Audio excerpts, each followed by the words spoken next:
Bismillahirrahmanirrahim. Assalamualaikum warahmatullahi wabarakatuh. Pada kesempatan kali ini, saya Diajeng Nadia dengan NIM 186300065 akan menjelaskan ulang mengenai rangkuman dari beberapa materi. Materi yang pertama yakni kekuatan asam dan pH larutan garam. Kekuatan asam dipengaruhi oleh semakin mudahnya suatu senyawa dalam mendonorkan H+. Ada beberapa pengaruh yang memengaruhi kekuatan asam, yakni pelarut, suhu, dan struktur molekul. Kekuatan asam juga dapat dipelajari dari hidrida nonmetal, senyawa asam okso, dan ion logam hidrida. Yang pertama akan membahas mengenai ion logam hidrida. Hidrida non-logam. Hidrida non-logam merupakan senyawa biner yang tersusun dari hidrogen dan senyawa logam. Kemampuan melepas protonnya dipengaruhi oleh keelektronegatifan dan kekuatan ikatan.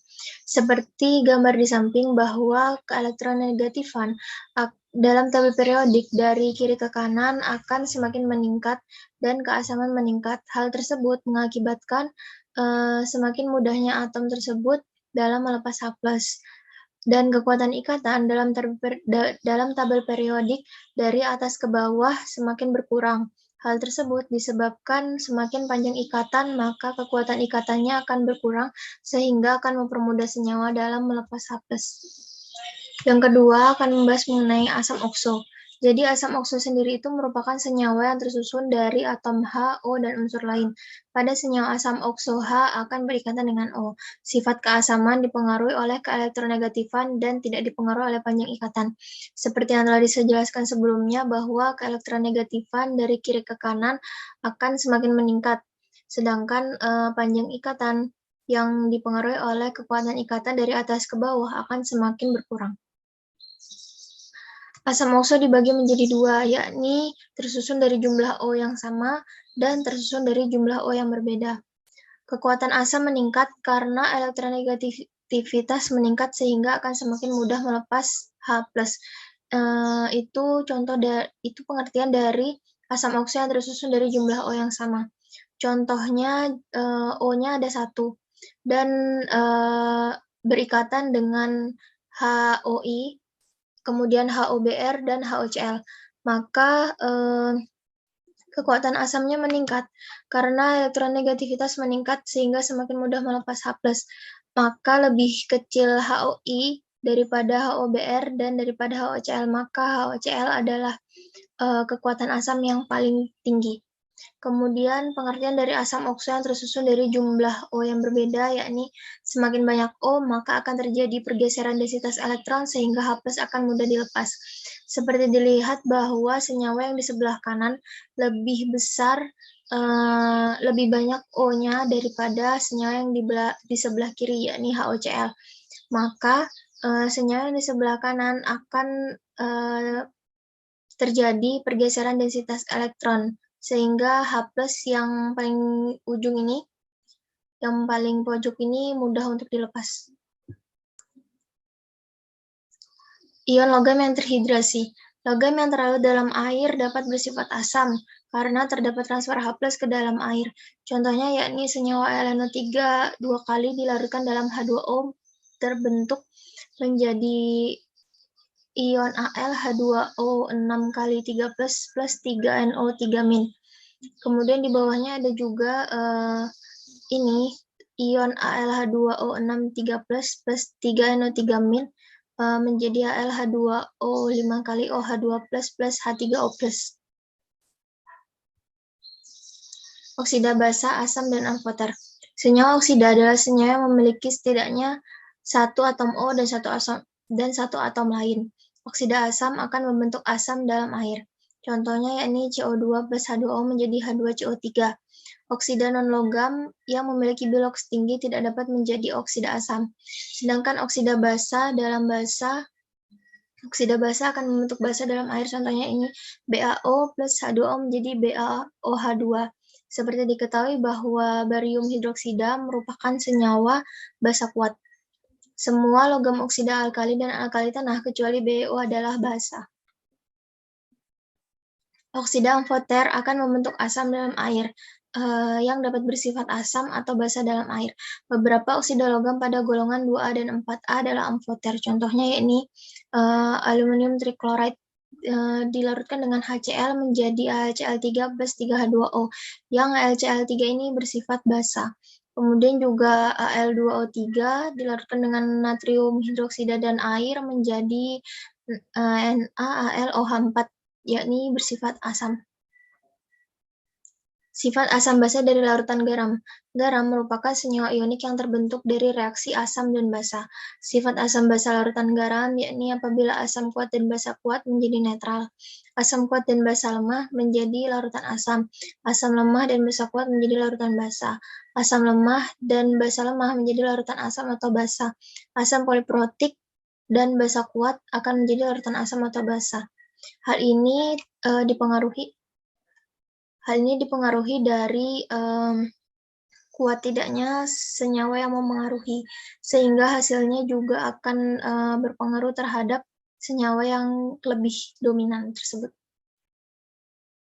Garam yang menghasilkan larutan netral dibentuk dari anion asam kuat dan kation basa kuat yang tidak akan bereaksi dengan air karena bersifat netral. Contohnya NaNO3 jika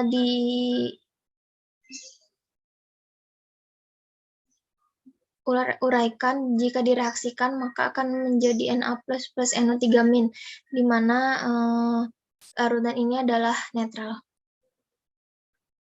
Garam yang menghasilkan larutan asam. Dari contoh di sini bahwa NH4+ itu adalah asam karena mengandung anion dan kation yang tidak reaktif. Kemudian garam yang dihasilkan dari larutan basa. Garam yang mengandung basa konjugasi dan asam lemah yang menghasilkan larutan basa. Garam yang dihasilkan dari larutan basa mengandung kation dan anion yang tidak reaktif, di mana anion dapat menerima proton dari air. Garam yang dihasilkan dari kation asam lemah dan anion basa lemah. Keasamannya tergantung dari nilai Ka. Nilai Ka berdampak pada keasaman atau kebasaan larutan garam. Garam yang dihasilkan dari anion amfoter diperoleh dari reaksi kation basa kuat dan anion poliporotik. Anion tersebut dapat bersifat asam atau basa. Contohnya Na2HPO4 menjadi 2Na+ plus HPO4 2-. Bahwa HPO4 ini adalah basa kuat dan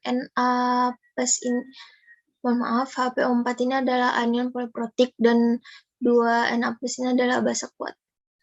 Mungkin itu dulu penjelasan dari saya mengenai kekuatan asam dan pH larutan garam. Kita lanjut ke materi selanjutnya. Selanjutnya yakni materi larutan buffer, kesetimbangan asam basa dan kesetimbangan larutan. Larutan buffer merupakan larutan yang dapat mempertahankan nilai pH ketika ditambahkan asam basa, asam atau basa kuat. Buffer terbentuk dari asam dan basa, di mana asam akan bereaksi dengan OH- dan basa akan bereaksi dengan H+. Asam dan basa untuk pembuatan buffer tidak boleh saling bereaksi, saling menetralkan. Ada dua tipe larutan buffer, yakni larutan buffer asam dan larutan buffer basa. Yang dimaksud dengan larutan buffer asam, yakni dibuat dari asam lemah dan basa konjugat. Seperti contohnya ada CH3COOH dilarutkan dengan H2O menjadi H3O+ plus CH3CO-. Komposisi buffer yakni CH3COOH dan CH3CO- itu dari garam CH3CONa. Kemudian larutan buffer basa dibuat dari basa lemah dan asam konjugat. Seperti contohnya NH3 dilarutkan dengan air menjadi NH4+ plus OH- yang diperoleh dari garam NH4Cl. Diketahui di sini bahwa yang di larutan buffer asam dibuat dari asam lemah, yakni CH3COOH termasuk asam lemah, dan basa konjugatnya adalah CH3COO-. Kemudian dari larutan buffer basa lemahnya adalah NH3 dan asam konjugatnya adalah NH4+.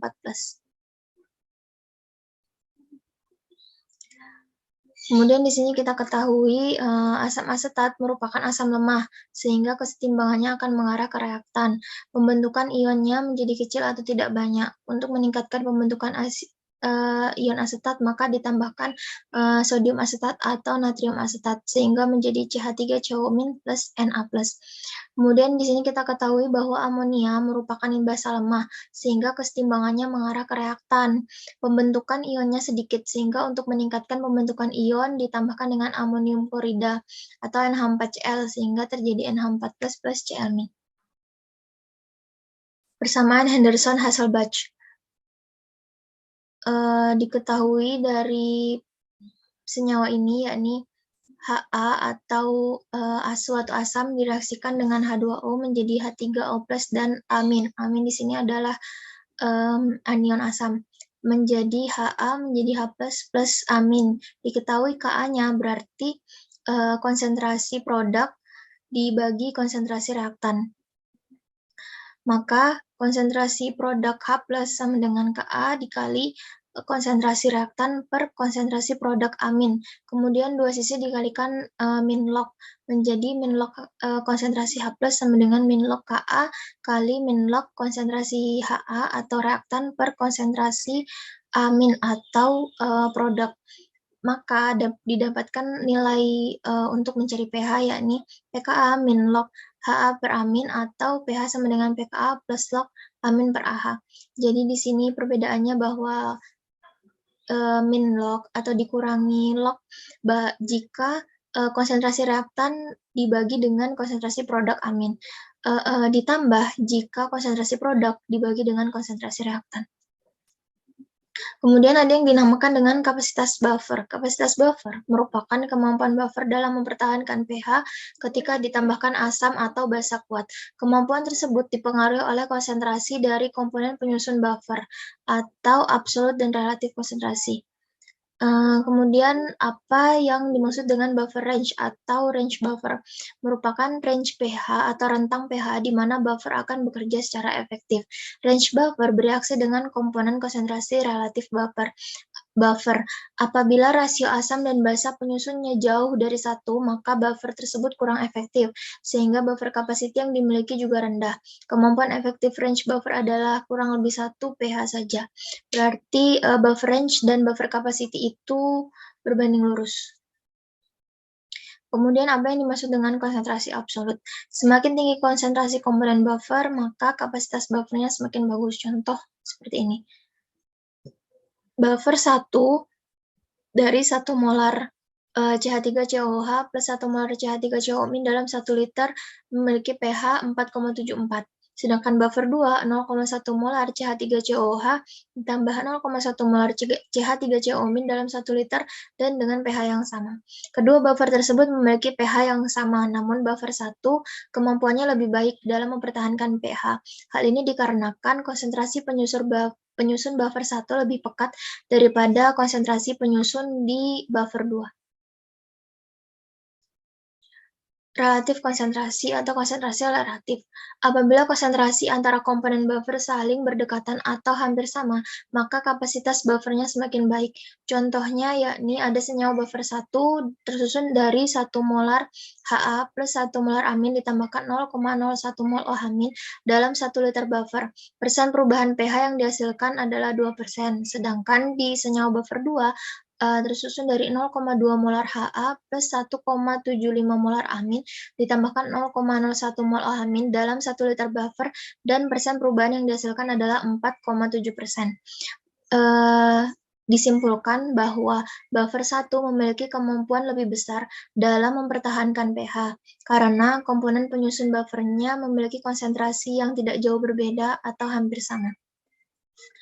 Mungkin cukup dari saya mengenai penjelasan dari larutan buffer, maka saya akan lanjut ke penjelasan materi sebelumnya. Materi selanjutnya yakni mengenai kesetimbangan larutan.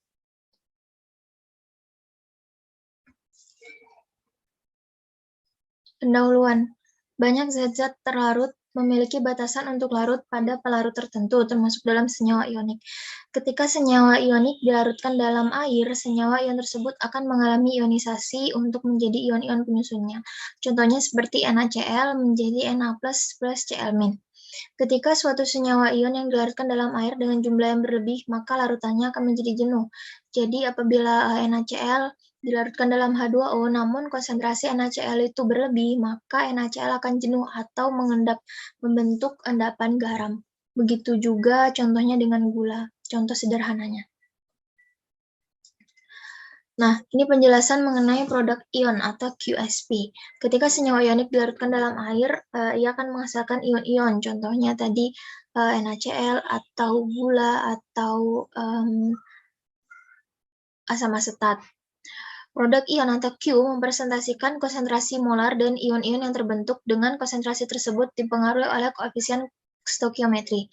Contohnya adalah PbF2 dalam bentuk solid. Apabila dilarutkan dalam air, maka dia akan menghasilkan ion-ion, yakni Pb2+ dan 2F- dalam bentuk aqueous. Maka kita dapatkan produk ion atau QC-nya, yakni konsentrasi reaktan dibagi dengan konsentrasi produk, di mana dalam hal ini adalah konsentrasi Pb2+ dikali dengan konsentrasi F-.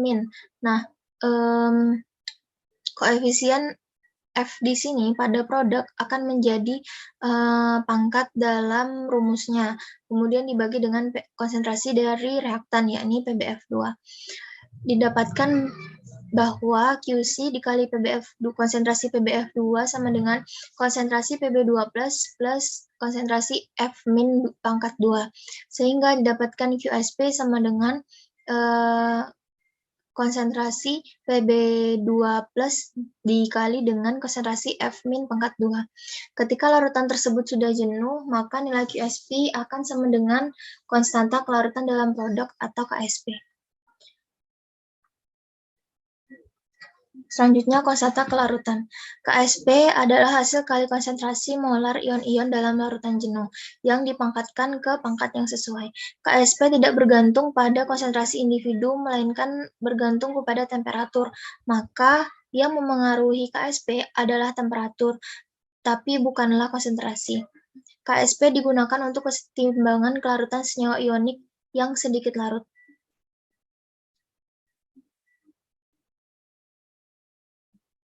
Jika memperhatikan aturan kelarutan, AgCl tidak dapat larut, namun jika AgCl padat dilarutkan dalam air, maka akan ada AgCl yang larut, namun hanya sedikit. Kemudian, dapat kita simpulkan, tidak larutnya AgCl dalam bentuk solid, kemudian dilarutkan dalam air akan membentuk Ag+ plus Cl- dalam bentuk aqueous, yang dimana ketika AgCl dilarutkan dalam air itu akan membentuk ion-ionnya. Tidak larut sempurna, namun ada yang larut sedikit. Konstanta keseimbangannya dapat ditulis sebagai berikut. KSP sama dengan konsentrasi Ag+ dikali konsentrasi Cl-. Hal ini didapatkan dari perhitungan sebelumnya yang telah kita hitung bahwasanya QSP sama dengan KSP, sehingga nilai KSP yang kita dapatkan itu sama dengan nilai QSP yang sebelumnya. Kemudian saya juga ingin meluruskan bahwasanya dari redaksi berikut, KSP tidak bergantung kepada konsentrasi individu atau konsentrasi dari ion-ion yang terbentuk, melainkan bergantung pada temperatur. Temperatur yang dimaksud adalah temperatur air. Apabila temperatur semakin tinggi, maka akan memungkinkan bahwa suatu senyawa akan lebih mudah untuk larut sempurna atau dissolve perfectly. Namun jika temperaturnya itu rendah atau tidak terlampau tinggi, maka akan sangat mungkin bahwasanya larutan tersebut sukar untuk larut karena tidak dapat terpisahnya larutan tersebut menjadi ion-ion yang diinginkan atau undissolved perfectly. Kemudian materinya yakni kesetimbangan senyawa kompleks. Ada 3 lingkup pembelajaran. Yang pertama mengenai ion kompleks, pembentukan ion kompleks, dan ion kompleks dan kelarutan. Yang dimaksud ion kompleks sederhananya adalah senyawa yang terdiri atas atom pusat dan ligan-ligannya, yakni atom pusat yang mendonorkan atom-atomnya atau elektron-elektronnya kepada ligan-ligannya. Namun, ada dua jenis ion, yakni ion sederhana dan ion kompleks. Seperti kita ketahui bahwa ion sederhana itu contohnya Na+ atau Cl- atau Na+ atau CH3COO-. Dan namun berbeda dengan ion kompleks bahwa ion kompleks terdiri dari satu ion logam pusat yang berikatan secara kovalen dengan dua atau lebih atau molekul-molekul yang berikatan dengan ion logam atau dikatakan dengan ligan. Dalam ion kompleks atau senyawa kompleks dikatakan atom yang berikatan kepada atom pusat itu adalah ligan. Contoh ligan dalam bentuk ion yakni hidroksida, klorida, atau ion sianida. Contohnya yakni Cn-, NH3 itu bukan ion karena dia termasuk netral, F- atau Cl- atau Br- seperti itu.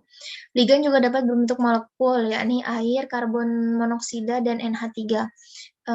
Bentuk molekul yang dimaksud di sini adalah karena senyawa-senyawa tersebut tidak memiliki ion atau bersifat anion kation, seperti itu. Contoh ion kompleks di sini Cr- dan NH3. Jadi Cr di sini atau kromium bertindak sebagai atom pusat dan NH3 di sini bertindak sebagai ligan. Bahwa ligan dan kromium berikatan secara kovalen maka saling membagikan elektronnya. Seperti itu. Pasangan elektronnya. Kemudian di sini yang menjadi donor adalah kromium atau Cr dan yang menjadi aseptor adalah NH3. Di contoh ini dikatakan bahwa ada 6 ligan, 6 amonia yang bertindak sebagai ligan yang mengelilingi kromium. Kemudian pembentukan ion kompleks. Ketika ada suatu garam dengan rumus MnO dilarutkan dalam air, kemudian akan terbentuk ion kompleks. Air tersebut berperan sebagai ligan. Sebagai contoh, MnO3 dua kali dalam bentuk solid menjadi ion-ion yakni M2+ plus 2 NO3- dalam bentuk aqueous. Kemudian, larut senyawa tersebut yang tadi dilarutkan dalam air, yang terjadi adalah MH2O4 plus 2 NO3-, di mana MH2O4 kali 2 plus itu merupakan ion kompleks. Pada umumnya, ketika suatu senyawa dilarutkan dalam air, dia akan membentuk ligan molekul air. Akan tetapi bila molekul air diganti dengan senyawa lain, maka ikatan air dalam molekul juga akan digantikan. Sebagai contohnya, yakni MH2O 4 kali 2 plus, yakni ion kompleks air dilarutkan dengan 4 NH3 atau amonia, maka NH3 yang bertindak sebagai ligan netral tadi akan menggantikan atau mendesak air sehingga NH3 itu akan membentuk ion kompleks bersamaan dengan M menjadi MNH3 4 kali 2 plus 4 H2O.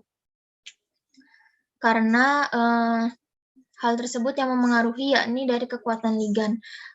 Dapat diketahui bahwasanya kekuatan ligan amonia itu lebih besar daripada H2O sehingga ligan amonia atau NH3 di sini dapat menggeser atau mendepak H2O sehingga yang terbentuk ion kompleksnya itu bersamaan dengan NH3 atau amonia. Dan molekul air terbentuk dengan dirinya sendiri. Seperti yang kita ketahui dari senyawa sebelumnya, maka dapat dihitung nilai kostata kesetimbangan atau Kc, sama dengan konsentrasi produk per konsentrasi reaktan, yakni konsentrasi MnH3 4 kali 2 plus atau ion kompleks dengan H2O pangkat 4, ingat bahwa koefisien akan selalu menjadi pangkat, dibagi dengan konsentrasi MH2O4 2 plus dikali dengan NH3 pangkat 4, sehingga didapatkan Kf-nya yakni Kc per H2O pangkat 4, maka didapatkan nilai seperti ini. Semua ion kompleks mengikuti aturan Lewis yang terdiri dari ion logam berperan sebagai asam Lewis dan ligan berperan sebagai basa Lewis. Sebagai contoh bahwa Ag+ plus 2NH3 menjadi AgNH3 dua kali. Di sini NH3 itu berperan sebagai asam Lewis dan Ag+ berperan sebagai basa Lewis. Mohon maaf, Ag berperan sebagai asam Lewis dan NH3 sebagai basa Lewis. Mengapa? Karena dalam bentuk kompleksnya Ag itu merupakan ion pusat, atom pusat, dan NH3 merupakan ligan. Nilai Kf yang tinggi, maka kesetimbangan akan cenderung ke arah kanan dan akan mudah terbentuk ion kompleks. Kemudian ion kompleks dan kelarutan. Adanya ligan dapat meningkatkan kelarutan suatu senyawa ionik, yakni dengan membentuk kompleks dengan kation yang berasal dari senyawa ionik. Contohnya yakni besi 3 sulfida sangat sedikit larut. FeS plus H2O menjadi Fe2 plus HS min plus OH min. KSP-nya yakni 8 kali 10 pangkat min 16. Ketika menambahkan beberapa NaCN atau natrium cyanida 1 molar, ion Cn- bertindak sebagai ligan, maka akan terbentuk ion kompleks yakni FeCN 6 kali 4 min dengan Kf atau kelarutannya yakni 3 kali 10 pangkat 35.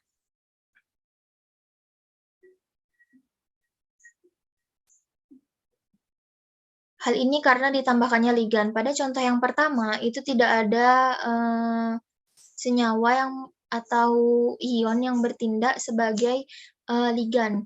Namun pada contoh yang kedua, adanya Cn yang bertindak sebagai ligan, maka dapat membentuk kompleks dengan kation yang berasal dari senyawa ionik dan akan meningkatkan kelarutan suatu senyawa ionik. Untuk melihat efek dari ion kompleks pada kelarutan FeS, maka kita dapat menggabungkan kedua persamaan, yakni FeS plus 6Cn- plus H2O menjadi FeCN 6 kali 4 min plus HS min plus OH min. K total, yakni KSP kali KF, 8 kali 10 dikali 3 kali 10 pangkat 3, yakni 2 kali 10 pangkat 0 atau 20. FeS akan lebih mudah mengalami disosiasi menjadi ion penyusunnya dengan tambahan ligan. Adanya ligan mampu meningkatkan kelarutan FeS dalam air. Karena dalam ion kompleks, ligan itu sangat berpengaruh terhadap tingginya kelarutan. Maka dapat disimpulkan bahwa nilai kelarutan itu akan semakin meningkat dengan tingginya kekuatan ligan atau deret ligan. Mungkin itu penjelasan dari saya mengenai keseluruhan materi yang saya pahami. Kurang lebihnya mohon maaf. Terima kasih telah menonton sampai akhir. Wassalamualaikum warahmatullahi wabarakatuh.